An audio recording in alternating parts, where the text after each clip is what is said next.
Muito bem. Boa noite a todos e todas, os Boa amigos do Deus de noite. Amor.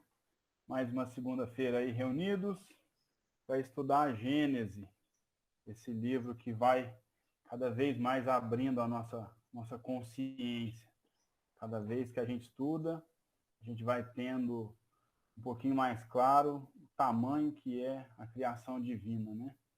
Nós passamos aí pela, pela pelos caracteres da revelação espírita, depois nós passamos aí pela uranografia, e agora estamos trabalhando aqui o esboço geológico da Terra, entendendo como é que se deu o processo de formação do nosso planeta. Nós paramos aqui no item 16, então nós estamos no capítulo 7 e vamos continuar a partir do item 16. Lembrando que a gente está numa roda de debate, onde a opinião de todas as pessoas é muito importante para a construção do conhecimento.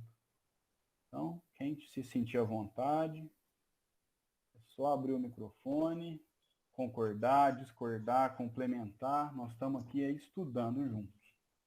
Beleza? Só fazendo aqui um caminho para a gente continuar o raciocínio. Nós falamos primeiro nos períodos geológicos, onde Kardec deu aquele costume dele, que é dar um linguajar bem chulo, assim, dá um tapa geral, né, dá aquela matéria, aquela passadinha, e depois ele vai aprofundando nos temas. Então ele falou ali, superficialmente, dos períodos geológicos, e agora ele adentra em cada um deles.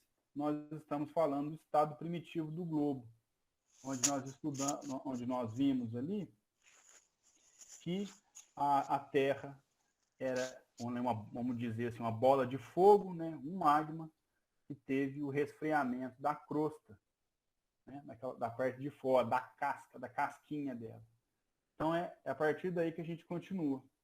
Tá? No item 16, nós vamos estudar hoje essa crosta, que é a superfície. Né?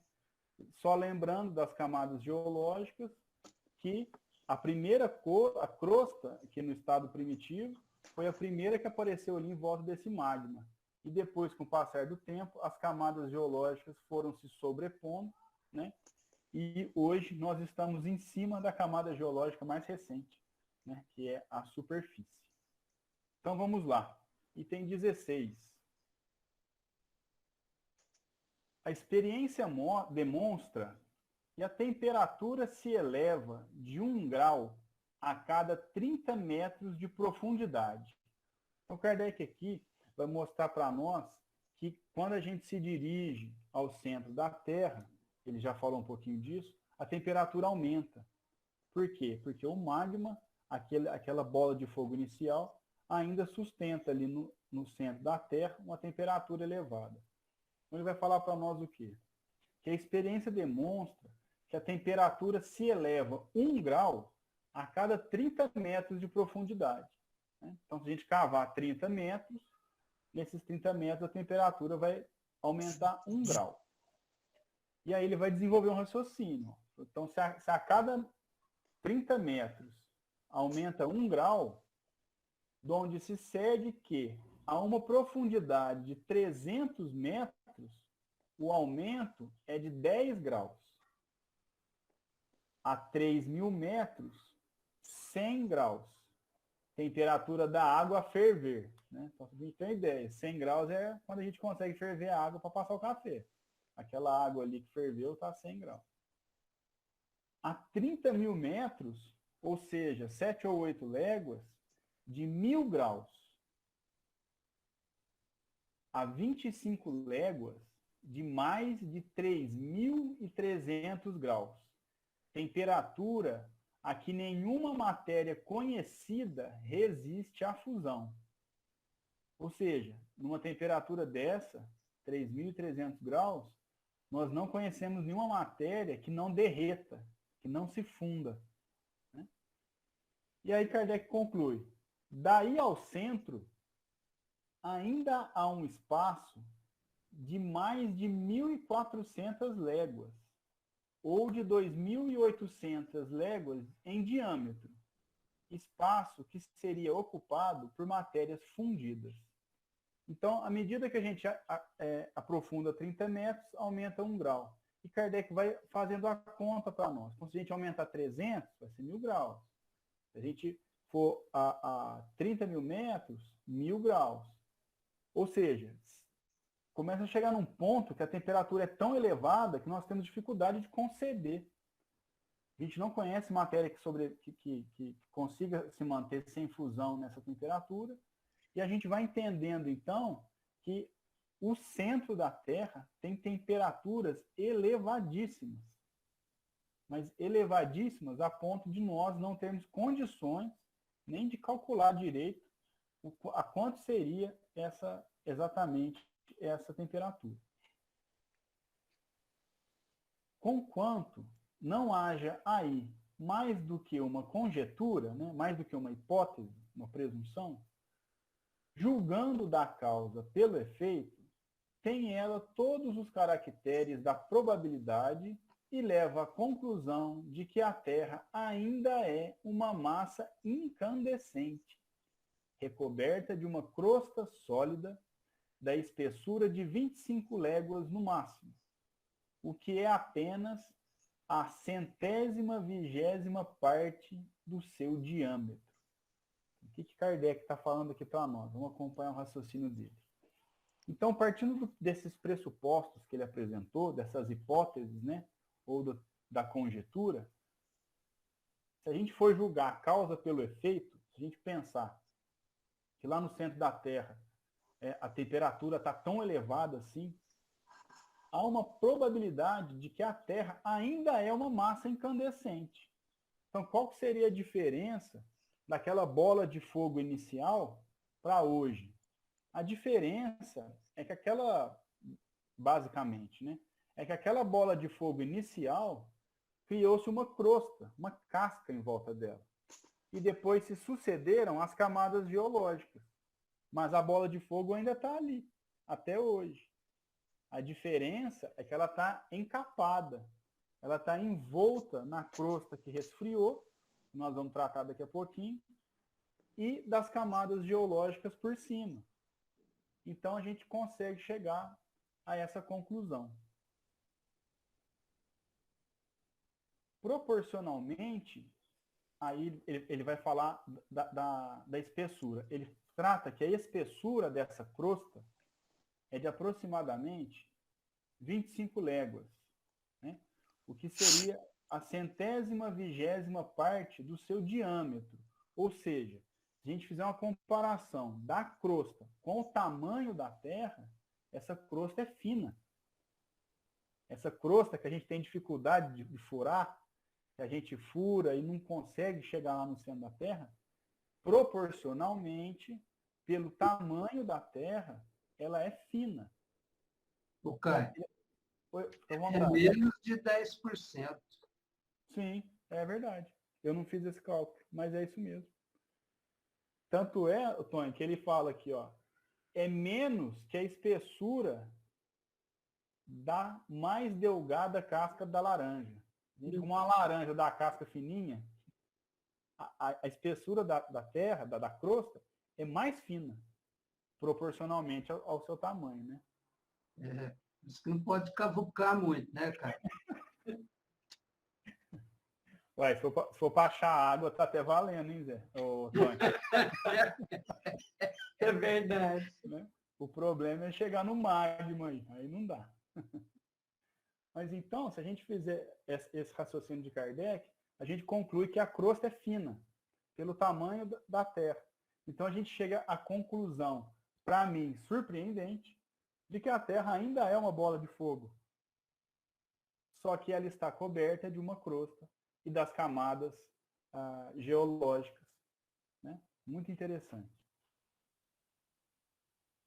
Depois Kardec continua assim.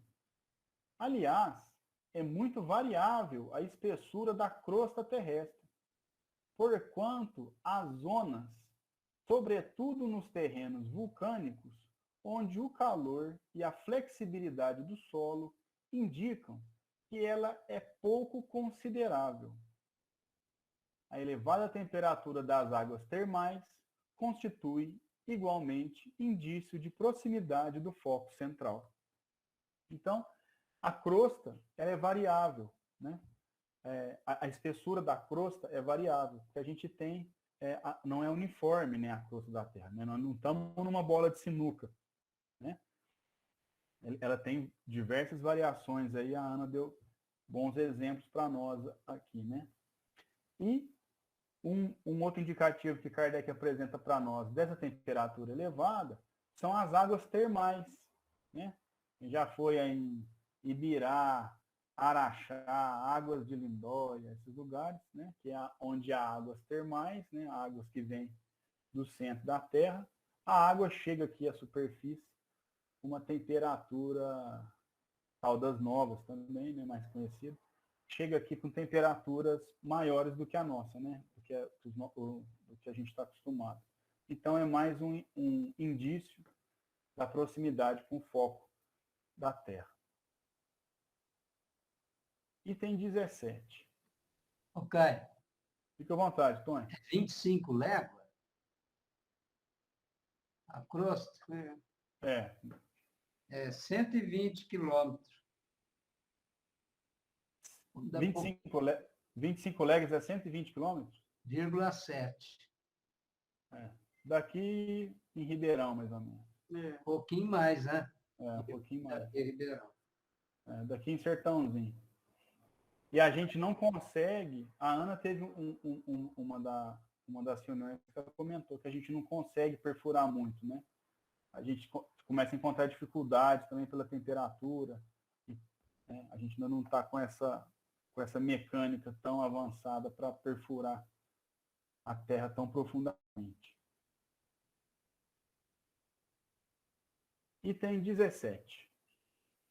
Assim sendo, evidente se torna que o primitivo estado de fluidez ou de flacidez da Terra há de ter tido como causa a ação do calor e não da água. Kardec tem um raciocínio e uma capacidade de conclusão enorme. No começo desse capítulo, ele fala isso, que a Terra no início tinha uma consistência flácida e ele deixou em aberto, né? Ele não concluiu na oportunidade. Ele só falou que seria flácida por ação da água ou por ação do fogo, né? Do calor. Aí agora, depois de apresentar todo esse raciocínio, ele vem e conclui para nós. Assim sendo, evidente se torna que o primitivo estado de fluidez ou de flacidez da Terra há de ter tido como causa a ação do calor e não da água. Pois ele continua assim, ó. Em sua origem, pois, a Terra era uma massa incandescente. Em virtude da irradiação do calórico, deu-se o que se dá com toda a matéria em fusão. Ela esfriou pouco a pouco, principiando o resfriamento, como era natural, pela superfície, que então endureceu, ao passo que o interior se conservou fluido, né? Então aqui ele está falando para nós, a Terra, né, como a gente viu, era uma bola incandescente, né, uma bola de magma, né, de fogo muito quente, e depois de um tempo ela resfriou, mas ela resfriou aonde? Na parte de cima, na superfície, né? Mas ela conserva a parte de dentro mole.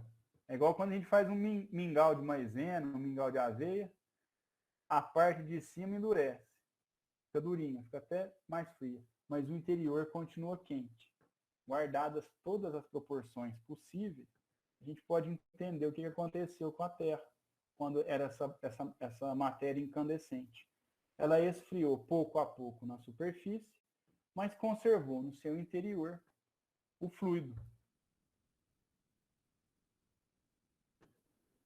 Pode-se, assim, comparar a Terra a um bloco de carvão ao sair do ígneo da fornalha, né, da relativa fornalha, e cuja superfície se apaga e esfria ao contato do ar, mantendo-se-lhe o interior em estado de ignição, conforme se verificará quebrando.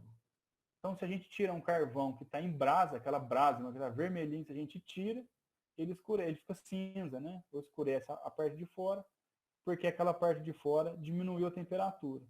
Mas quando a gente quebra o carvão, o miolinho dele está aceso ainda, está bastante quente. É o exemplo que Kardec dá para facilitar nosso entendimento.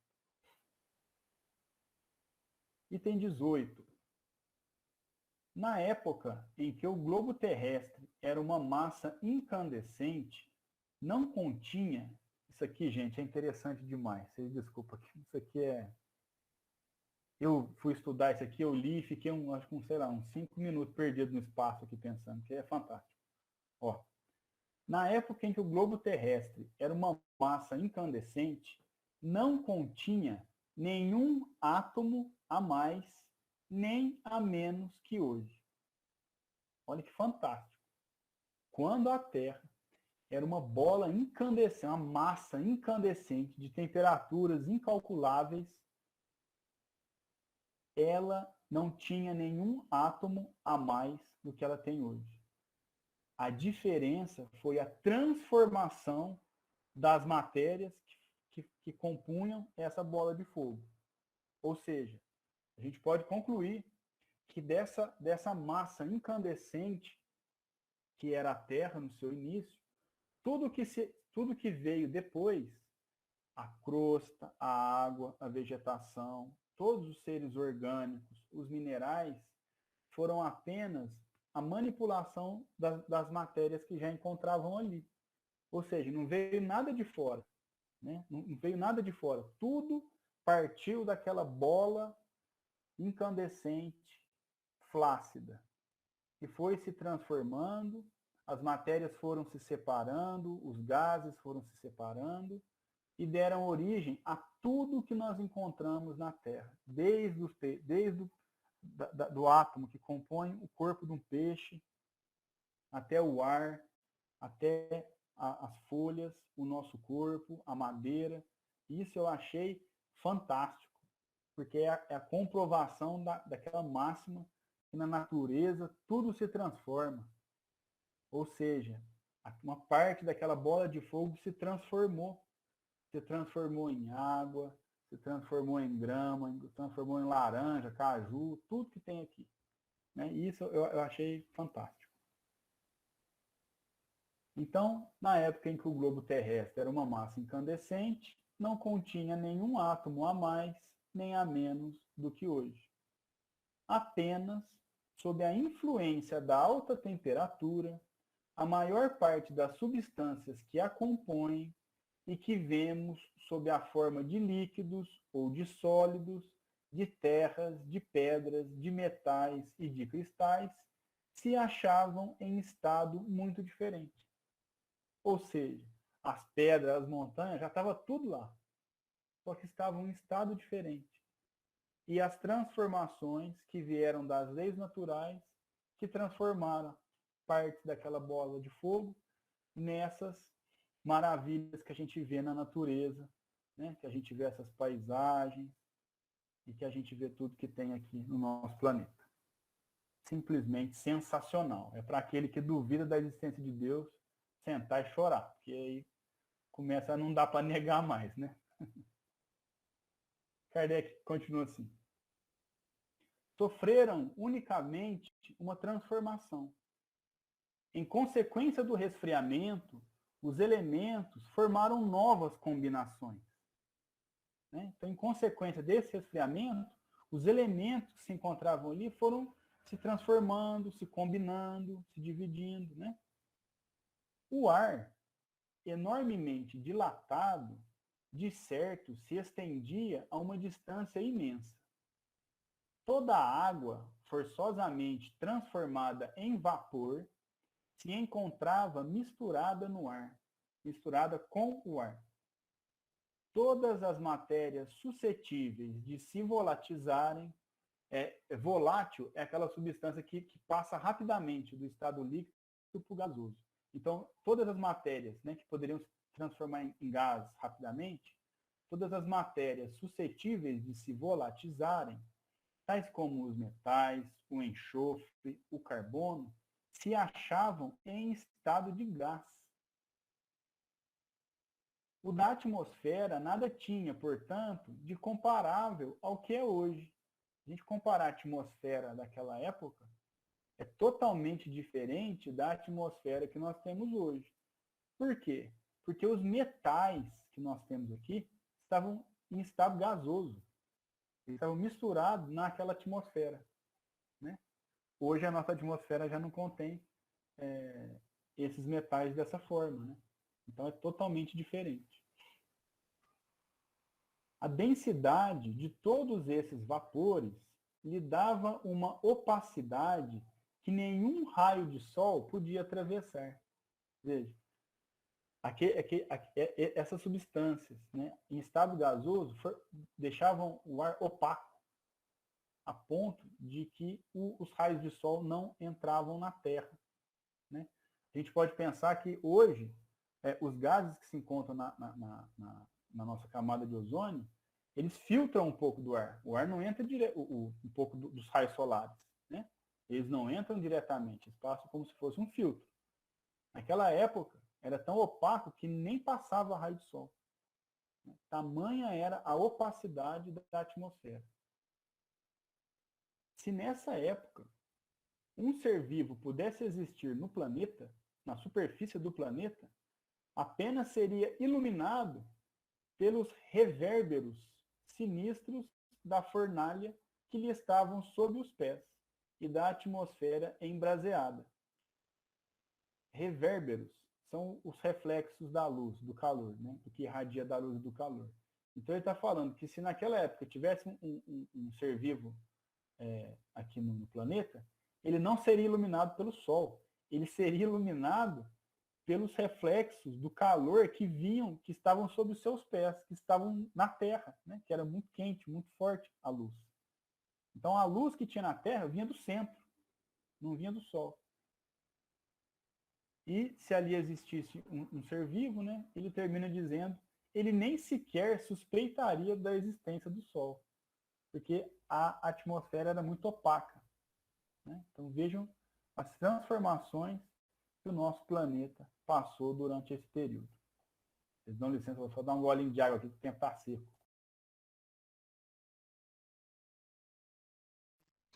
Então, eu queria fazer um comentário, né? Ontem, com aquela nuvem de poeira, eu fiquei impressionada, porque eu nunca tinha visto algo naquela proporção. Aí eu raciocinei, falei, bom, a gente está estudando, o planeta não vai acabar agora, né? Eu estou tranquila. Mas que deu medo, deu. E é que eu não sou medrosa, não. Tem medo de trovão, chuva, nada disso. Mas ontem, a hora que eu olhei, eu falei, que é isso? Meu Deus do céu. É verdade, foi notícia aí no Brasil todo, né? As plataformas aí todas noticiaram, porque as fotos e os vídeos, a impressão que dava era que a gente ia ser engolido mesmo pela poeira. A Adelaide falou que quando ela viu aquele temporal, ela ficou com medo da pessoa como não estava acabando. Parecia mesmo, né, dona Nora? Nossa, cobriu tudo, né? E foi longe, né, aquilo lá.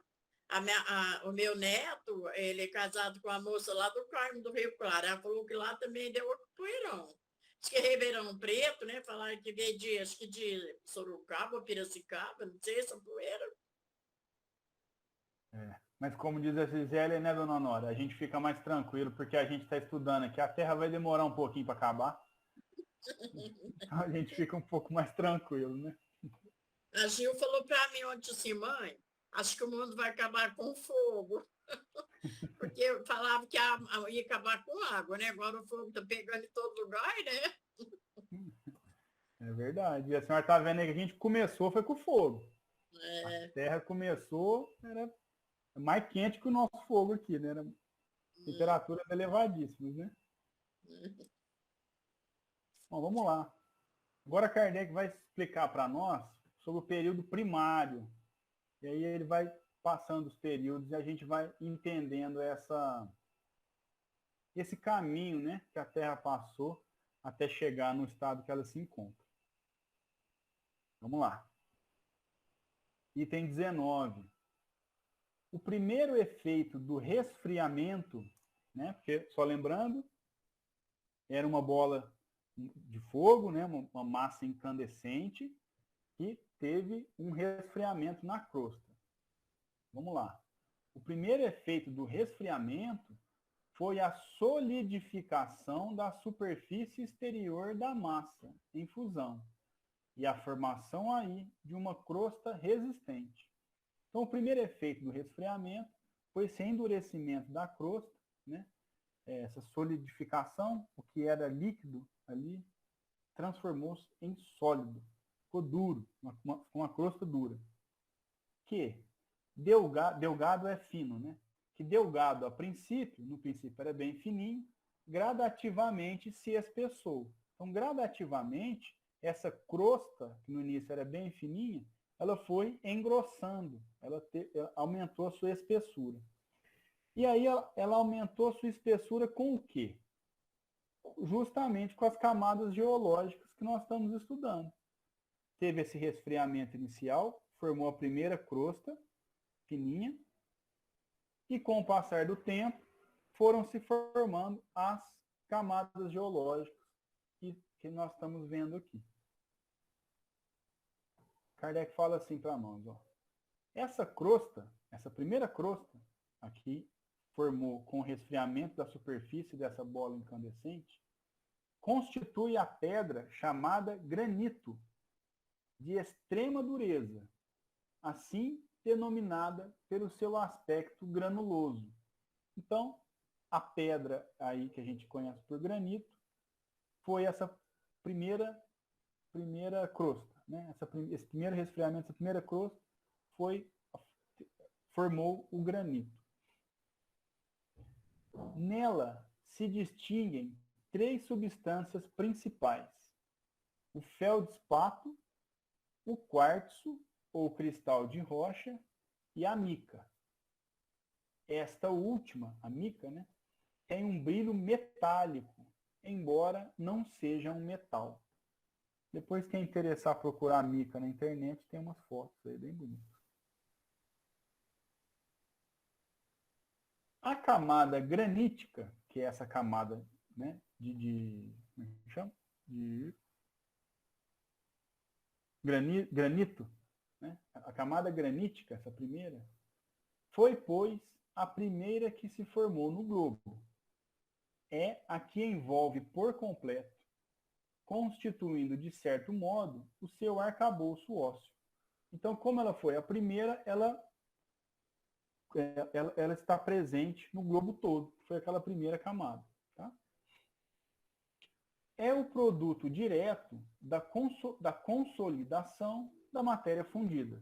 Então, consolidada aquela matéria fundida, formou-se ali o granito.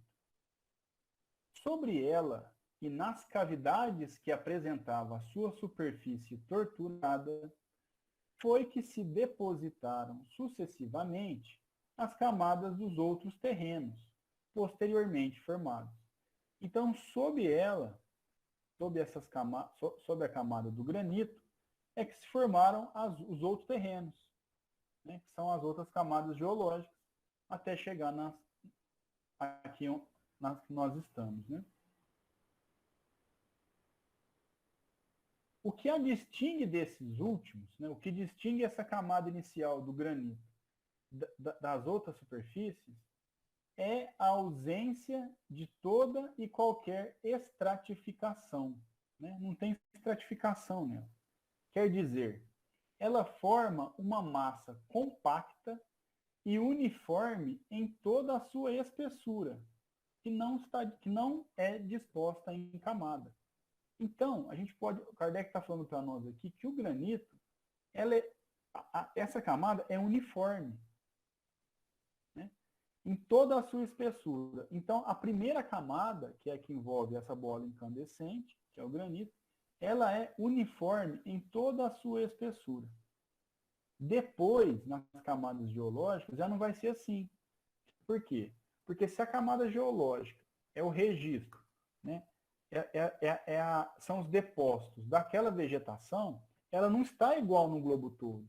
Um lado do globo é de um jeito, para cima é outro. Aí as camadas vão se formando sem ser de forma uniforme, né? De forma diferente.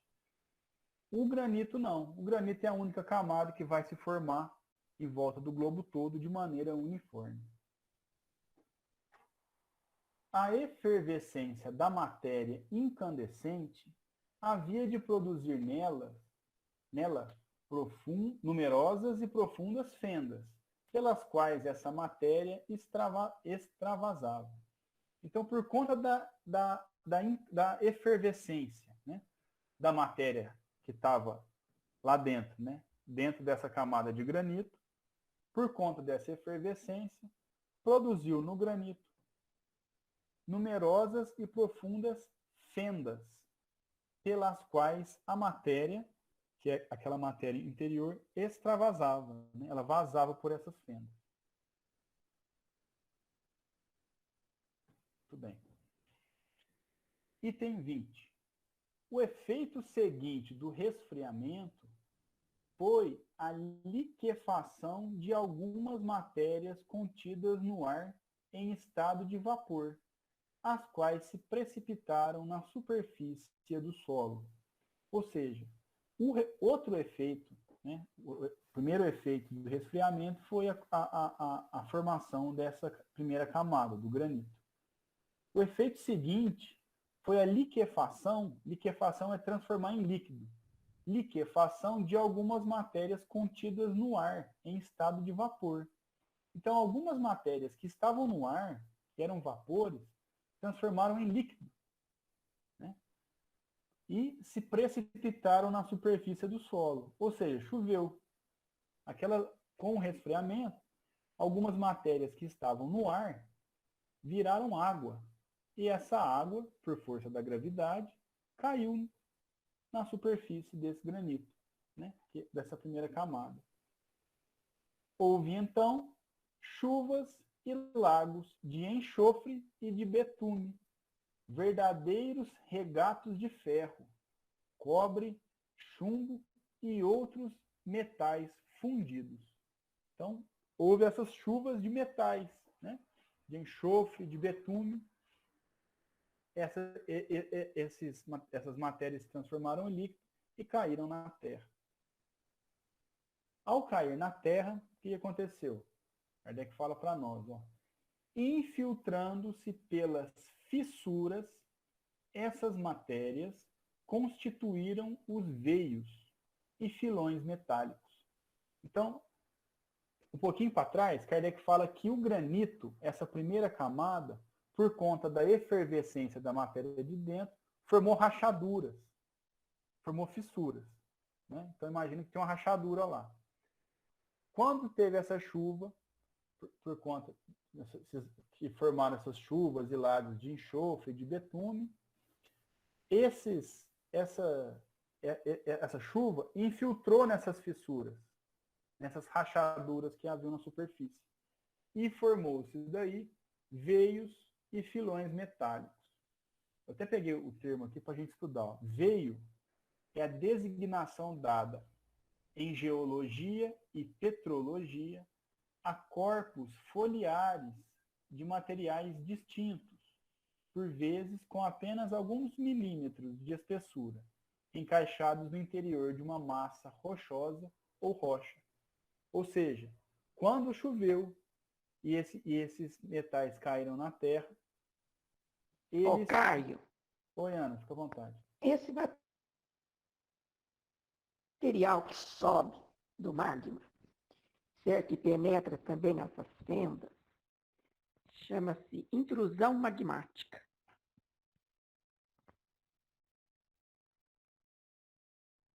Obrigado, Ana. Então, como a Ana explicou para nós,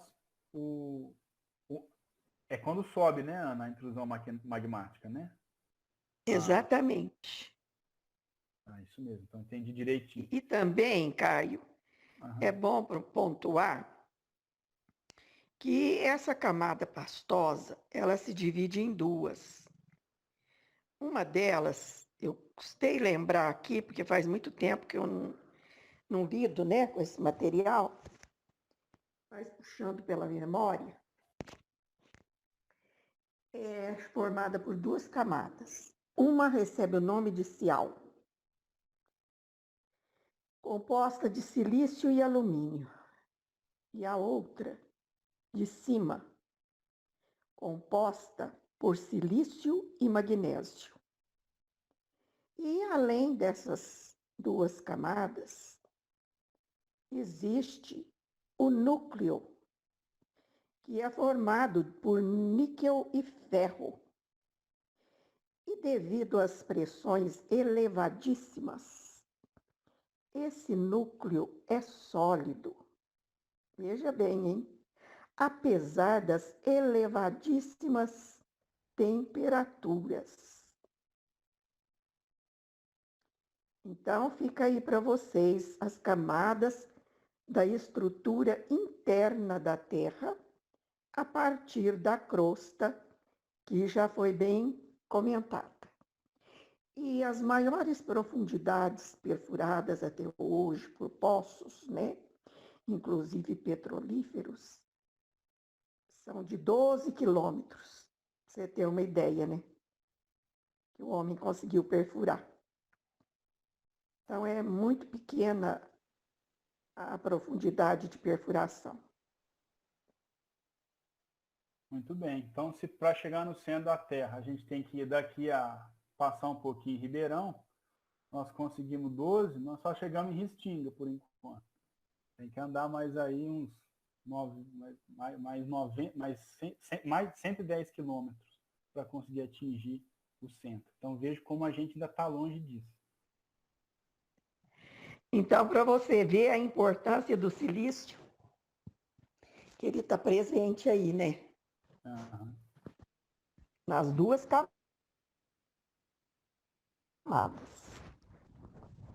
Silício e alumínio, silício e magnésio, e níquel e ferro no núcleo, que é sólido. Perfeito. Muito obrigado, Ana.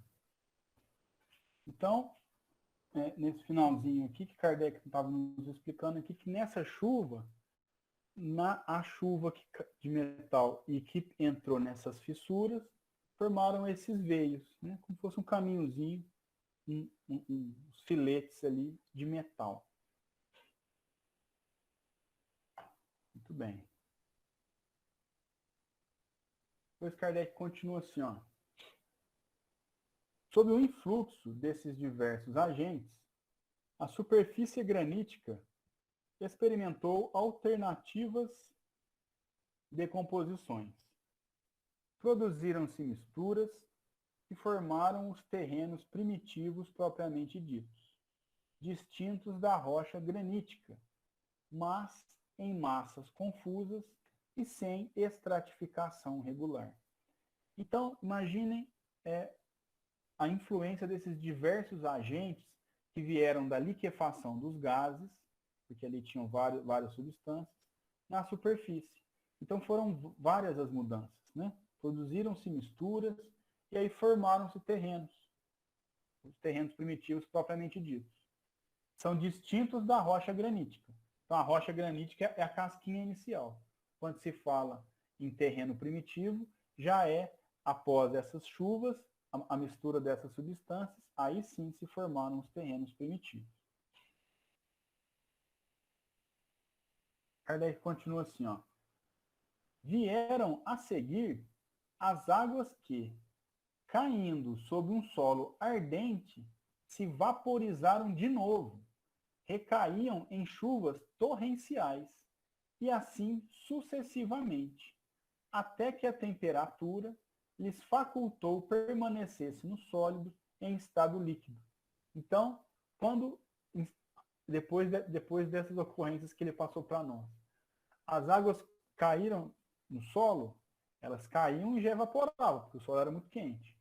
Subia, virava chuva, caía de novo. Subia, virava chuva, caía de novo. Assim, à medida que foi resfriando essa superfície da Terra, grandes quantidades de água permaneceram na Terra, né? Permaneceram no solo em estado líquido. É a formação dos terrenos graníticos que dá começo à série dos períodos geológicos, aos quais conviria se acrescentasse o do estado primitivo de incandescência do globo. Aí Kardec está falando para nós que, para a gente entender esses períodos geológicos que a gente está estudando, né, que ele está falando aqui do primitivo, é necessário que a gente tenha conhecimento da formação do terreno granítico. O terreno granítico é anterior a esse estado primitivo. Então, que é importante a gente ter esse pré-conhecimento para conseguir entender o que vai acontecer depois. Item 21. Tal o aspecto do primeiro período, verdadeiro caos de todos os elementos confundidos, à procura de estabilização, período em que nenhum ser vivo podia existir. Por isso mesmo, um de seus caracteres distintivos em geologia é a ausência de qualquer vestígio de vida vegetal ou animal. Então, nesse primeiro período, que foi a formação dos terrenos a partir dessa liquefação dos gases, há ali um verdadeiro caos, nas palavras de Kardec.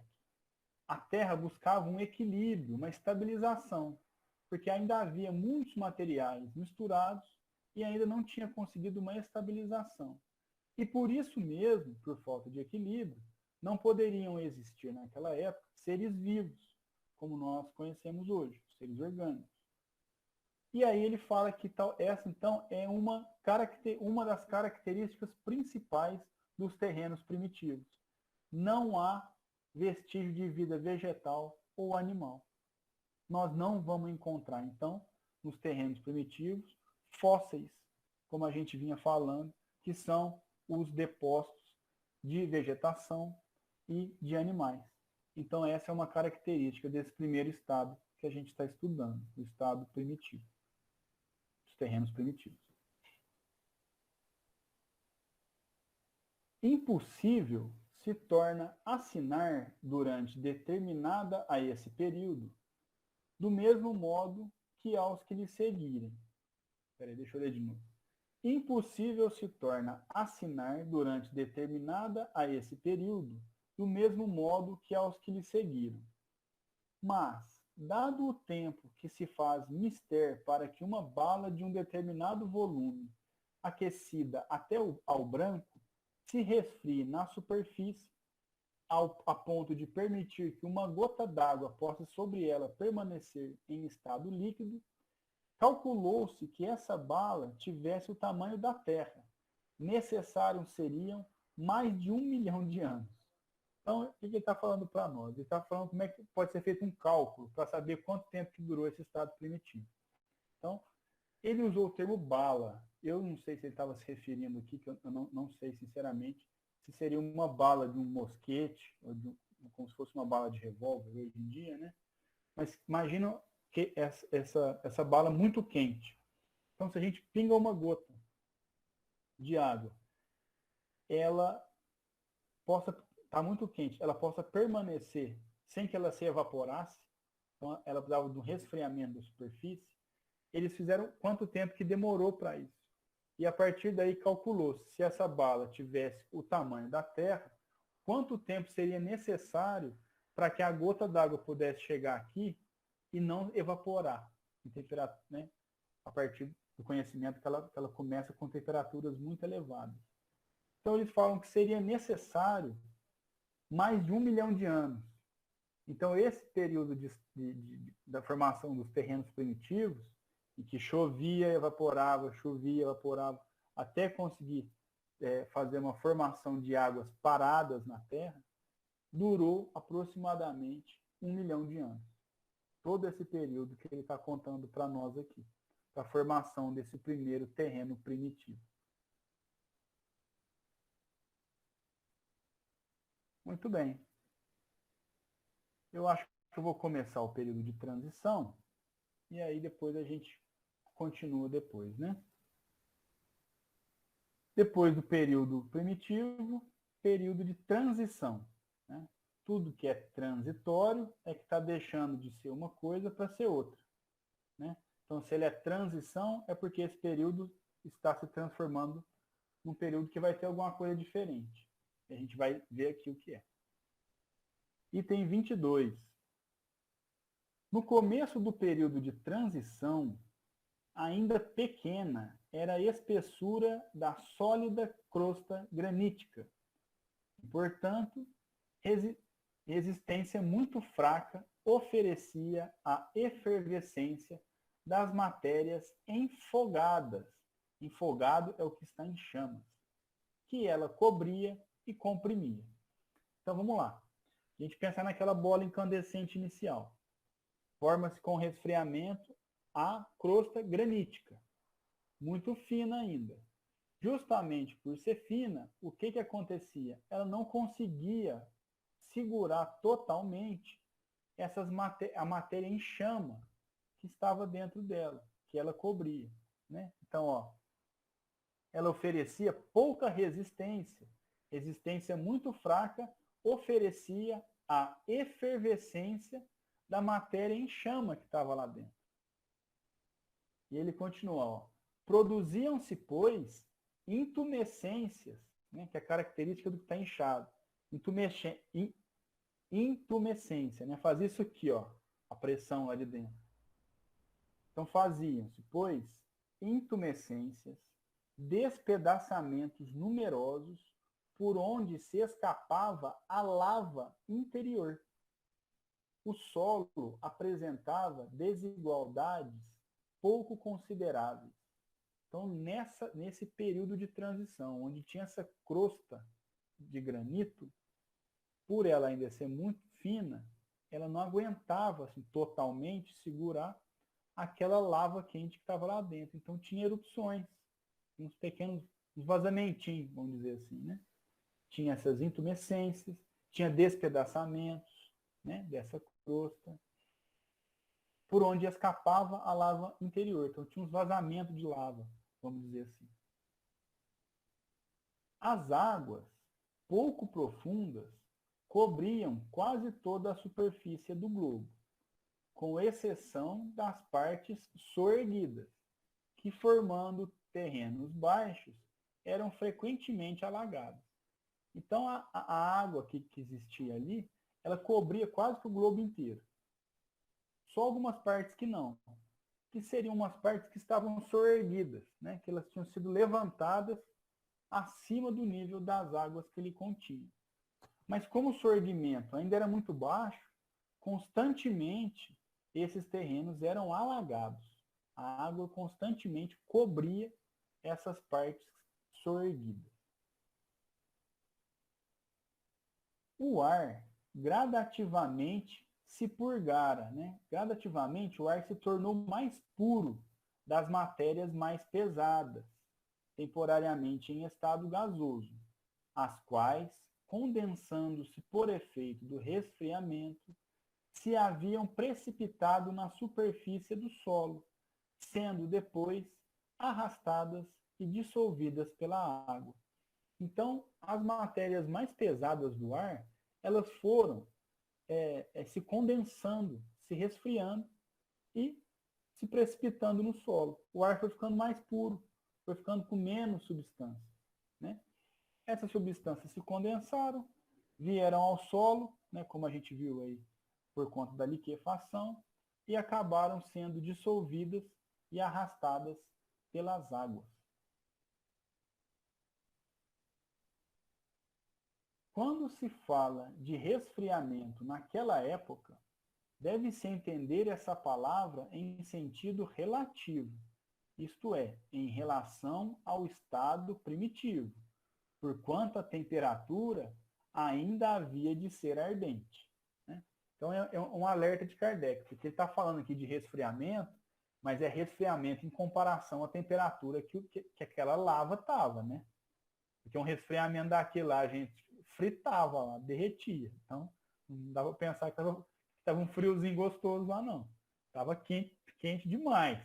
Mas já era uma temperatura um pouquinho mais baixa em comparação à lava central da Terra.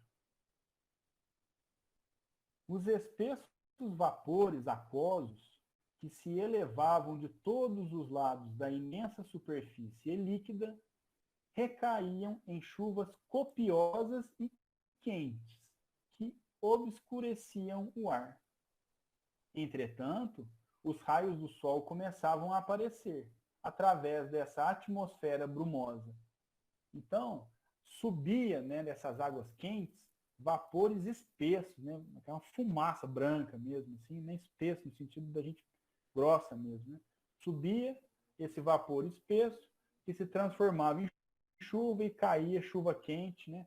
Chuva muito forte, que obscureciam o ar. Mas, por conta da depuração do ar, que ele já falou para nós aqui, né?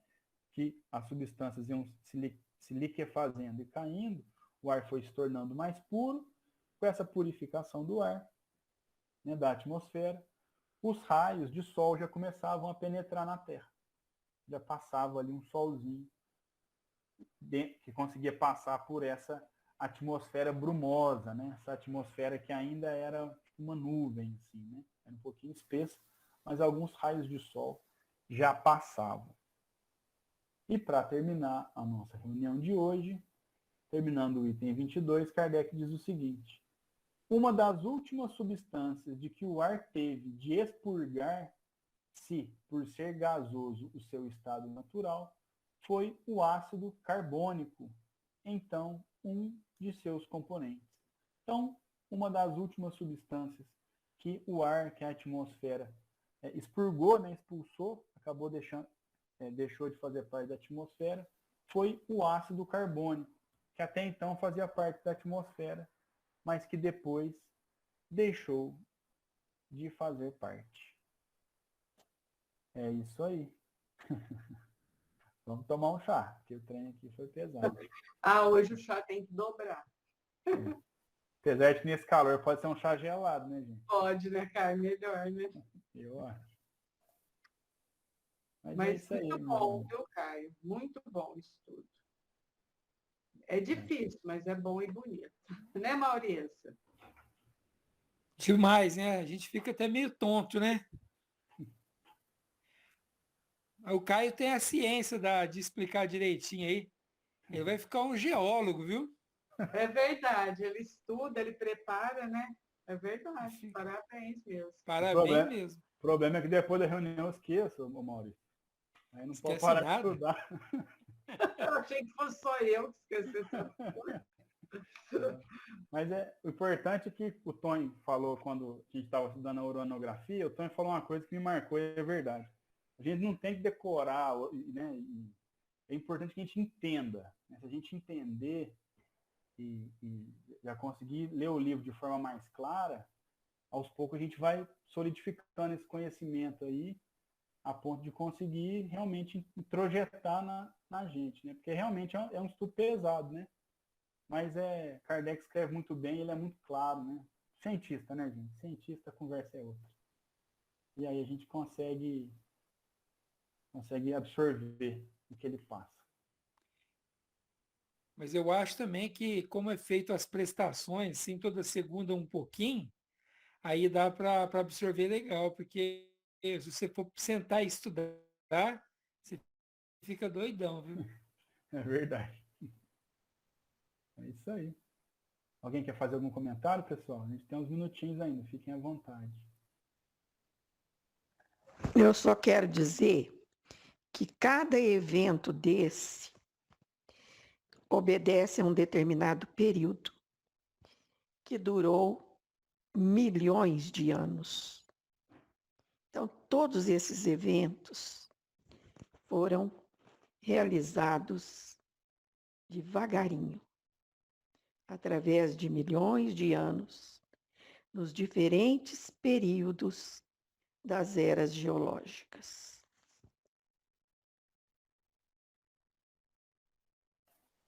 Muito bem lembrado, Ana, né? A natureza vai trabalhando devagarzinho porque ela é perfeita, né? Então, vocês vejam que os gases foram se separando, houve resfriação, até que, o resfriamento, né? Até que chega num ponto, a gente vai aprender nos próximos capítulos, que é possível aparecer, há condições possíveis para a aparição de vida orgânica na Terra. Vida vegetal e vida animal. É Deus, né? É lindo demais. É verdade. E a gente ainda quer ter pressa, né? Com as coisas. A Pra quê, ansiedade né? do ser humano. Não É. aguenta.